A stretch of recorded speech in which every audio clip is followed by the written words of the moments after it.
Hello students, now we will discuss the topic Indian economy on the eve of independence. You see, between 1947 to 2017, nearly 7 decades of independence have passed, but India is still listed among the low income countries in the world.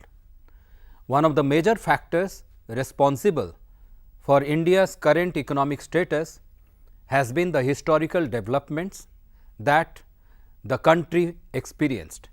When the British left India in 1947, after almost 200 years of the rule, the Indian government inherited an economy which was shaped by the British at that time. Hence, it is necessary to study economic development that took place under the British government. Our analysis here will focus on the following aspects in India at the time of independence. They are demographic condition, occupational structure, infrastructure, state of agriculture, state of industry and state of foreign trade during the British period. Let us come to the point demographic condition during the British rule. The demographic condition of an economy is studied under the various heads such as growth of population, literacy level, mortality, etc. The first census in India was conducted in 1872 in a non-synchronous manner, but various details about the population of British India were first collected through a census in 1881. Despite certain limitations, it revealed the unevenness in India's population growth. Subsequently, every 10 years, such census operations were carried out. It can be easily verified that between 1881 to 1921, India was in the first stage of demographic transition. During this period, the growth of population was negligible as both birth and death rates were very high and close to each other. The second stage of demographic transition began after 1921, which witnessed higher growth of population. The second stage is marked by high birth rate and low death rate, thus causing population to grow very fast. Between 1921 to the first census of independent India in 1951, population increased from about 25 crores to about 36 crores. So, at the time of independence, India was already under the threat of heavy population pressure. The various social development indicators such as literacy rate and mortality rates were also not encouraging at all. The overall literacy level was less than 16%. Out of this, the female literacy level was quite negligible, which is about 7%. The overall mortality rate was very high, and in that particularly the infant mortality rate was quite alarming, about 218 per thousand, in contrast to the infant mortality rate of 41 per thousand in 2016. Life expectancy was also very low, 32 years in contrast to nearly 69 years as in 2016. This indicates that public health facilities were totally inadequate. Consequently, water and airborne diseases were rampant and took a huge toll on life. Come to the point, occupational structure. Occupational structure refers to distribution of working persons across different industries and sectors. It showed little sign of change during British rule. The agricultural sector accounted for the largest share of workforce, which usually remained at a high level of 70 to 75%, while the manufacturing and the service sectors accounted for only 10 and 15 to 20% respectively. it has been observed in various developed economies that higher the level of economic development, higher the percentage of workforce shift out from the agricultural sector to industrial and service sectors over the time period. This trend in occupational structure of India was missing during the 2 centuries of British rule, indicating that India remained an agrarian economy at the time of independence. There are 2 important factors responsible for this. 1. Before the invasion of British, Indian handicraft industries flourished under the Mughal Empire and the local kings and the rulers.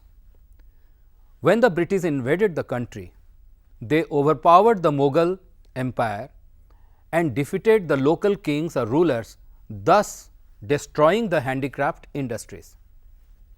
As a result, the workers working in these industries were forced to move towards the rural areas and adopt agriculture as their main livelihood. Second, the British administration in India encouraged people to work in agriculture by paying the farmers in cash to supply raw materials needed for industries running in England. So, agriculture remained the major occupation in India.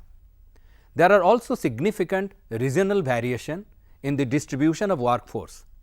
Maharashtra, West Bengal and parts of the Madras Presidency, which comprised areas of the Presidency present day states of Tamil Nadu, Andhra Pradesh, Kerala and Karnataka, witnessed a decline in the percentage of the workforce engaged in the agricultural sector with a commensurate increase in the manufacturing and the service sectors.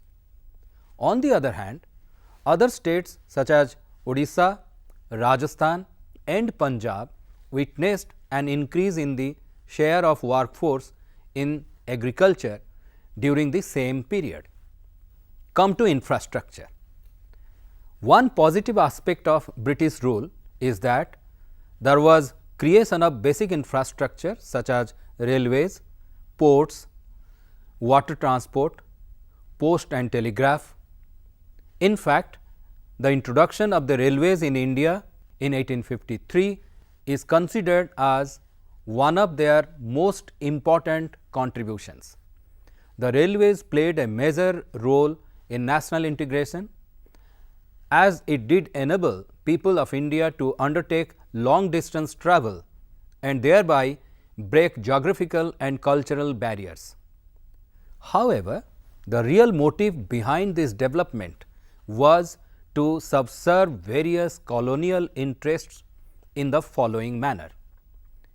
Number 1, railways and roads were needed to transport the raw materials from countryside to the nearest port and from there to England. These raw materials, after reaching in England, used to be processed in the industries there to produce finished goods. These goods were then exported back to India and other British colonies and countries. Once the finished goods reached the ports of India, these were then transported by the road and railways network to various parts of the country for sale to the Indian consumers at higher prices. In fact, India became a big market for the British goods. So, as a supplier of raw materials and consumer of British goods, India was called feeder economy. Number 2, as you know that the British also colonized other countries where they used to fight wars. For that, they were always recruiting people to build their army to fight the wars.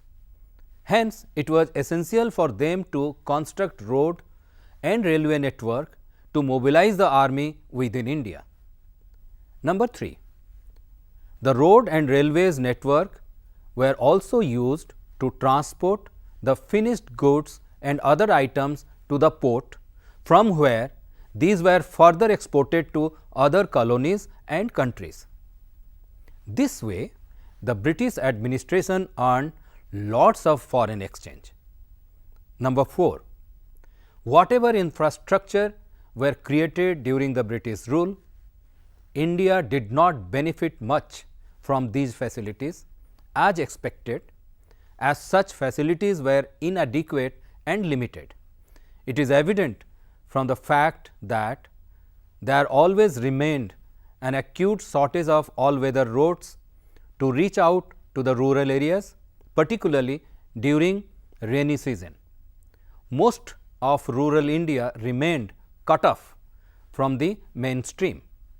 Naturally, therefore, people living in these areas suffered grievously during natural calamities and famines, which occurred frequently during the British period.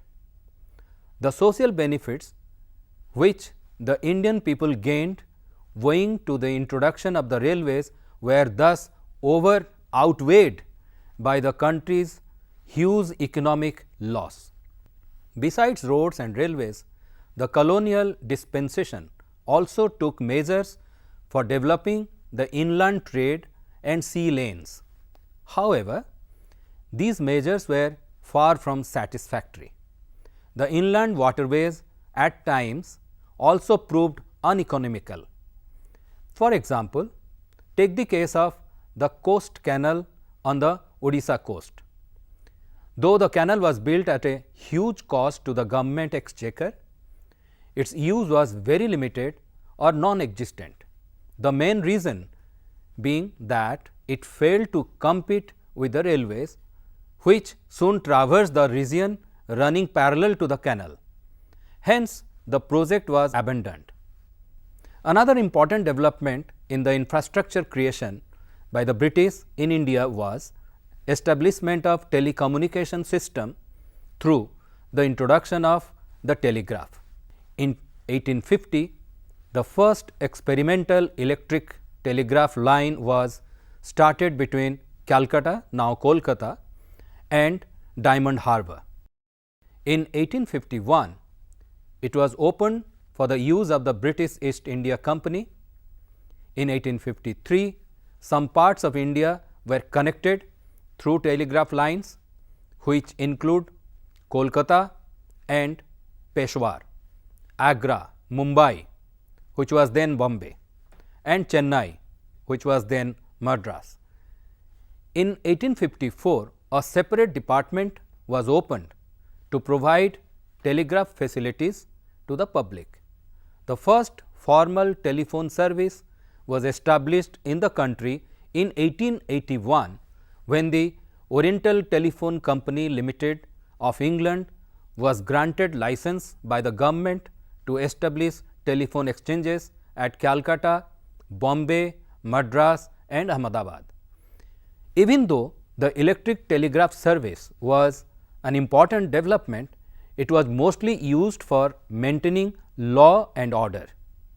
In fact, both the telegraph and postal services, despite serving a useful public purpose, remained all through inadequate. Now come to the development in agricultural sector or the state of agricultural sector during the British period. Before the British came to India, the agricultural situation in the country was very satisfactory. According to the French traveller Vernier, there happened to be endless number of canals emerging from the Ganges for navigation and irrigation in Bengal, which used to amply produce wheat, vegetables, grains, fowls, ducks and geese for its own consumption. It also exported in abundance cottons and silks, rice, sugar and butter. It had immense herds of pigs, flocks of sheep and goats and fish of every kind. As per Bernier, Bengal was even richer than Egypt. However, on the contrary, Indian agriculture suffered from stagnation under the British rule. Besides some improvements in production taking place due to expansion of area under cultivation, productivity in the agricultural sector remained very low. Many factors were responsible for this. 1. Destruction of handicraft industries in urban areas forced people to settle in rural areas and adopt agriculture as major occupation. 2. The industries in England required raw materials from India such as indigo, cotton, etc. For this, the British agents used to purchase these raw materials from the farmers by paying them cash. So, attracted by cash, the farmers started cultivation of these crops by shifting resources from food grains production. This development of crop for cash is called commercialization of Indian agriculture. 3. Both these factors created heavy population pressure on agriculture, with 85% of the population depending on this sector. At the time of independence, this figure was nearly 75%, which was still very high. Heavy population pressure was responsible for large scale unemployment as well as underemployment. 4. The colonial government introduced Jamindari system of land settlement in Bengal Presidency to collect land revenue. Other similar types of settlement were also introduced in other parts of the country. These Jamindars were asked to collect and deposit a fixed amount of revenue, failing which they were to lose their status. So, the Jamindars put all their efforts, including use of force, to meet the target of revenue collection rather than working for the development of poor farmers. 5. Low levels of technology, lack of irrigation facilities and negligible use of fertilizer all added up to aggravate the plight of the farmers and contributed to low level of agricultural productivity. 6. A sizable proportion of the undivided country's highly irrigated and fertile land went to Pakistan after independence. India's jute industry, which enjoyed a near monopoly in the world market that time, also suffered, since almost the whole of the jute producing area became part of East Pakistan, now Bangladesh. Let us discuss the state of the industrial sector. Some modern industries did come up during the British rule during the second half of the 19th century. Initially, this development was confined to the setting up of cotton and jute textile mills. The cotton textile mills were mostly located in the western parts of the country, namely Maharashtra and Gujarat, while the jute mills were mainly concentrated in Bengal. While the cotton mills were mostly owned by the Indians, the jute mills were mostly foreign owned. The most significant development, however, took place in the beginning of 20th century, when the Tata Iron and Steel Company (TISCO) was incorporated in 1907. A few other industries in the fields of sugar, cement, paper, etc. also came up after the Second World War. However, there was hardly any capital goods industry such as manufacturing of machine tools to help promote further industrialization in India.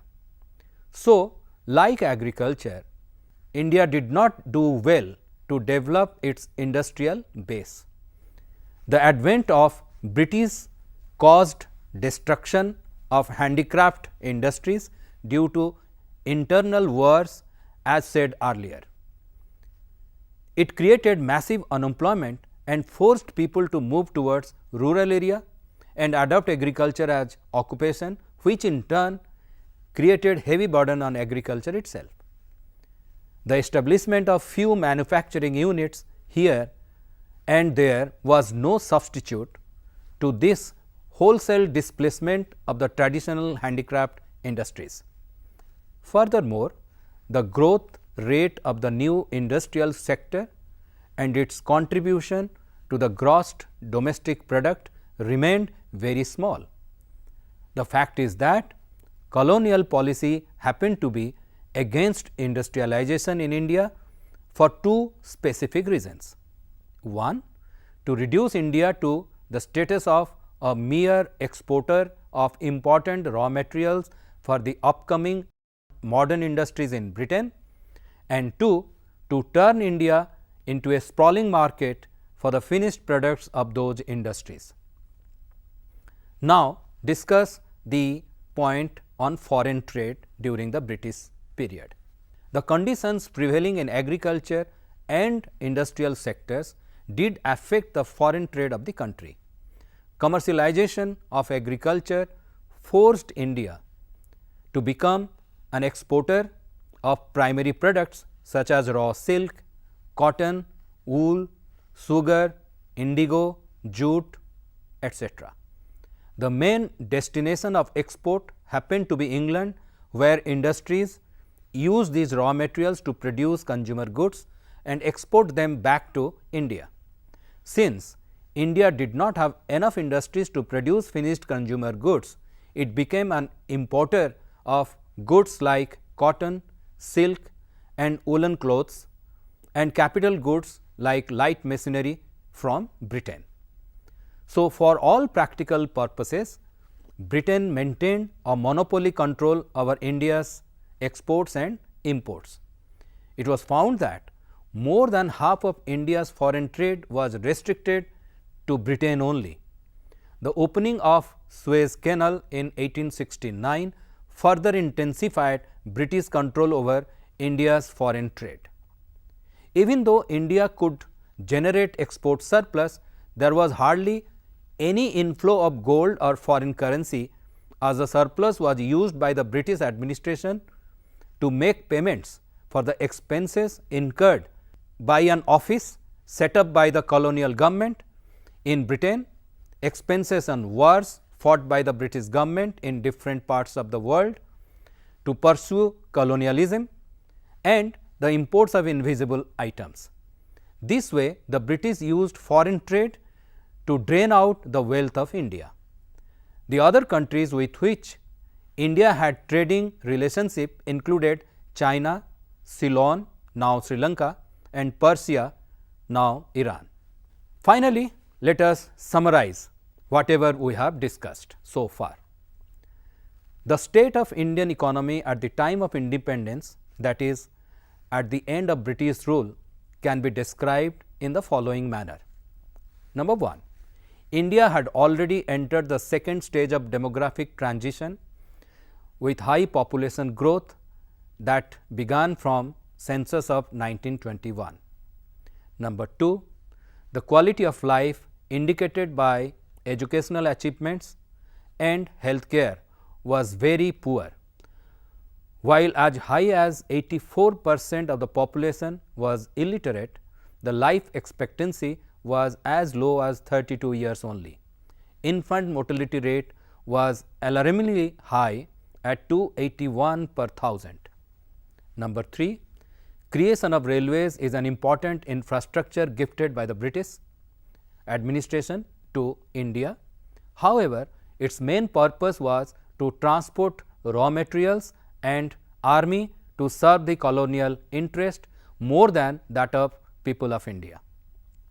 Number 4, nearly 3/4 of the total workforce of India depended on agriculture, thus making the country primary producing and industrially backward.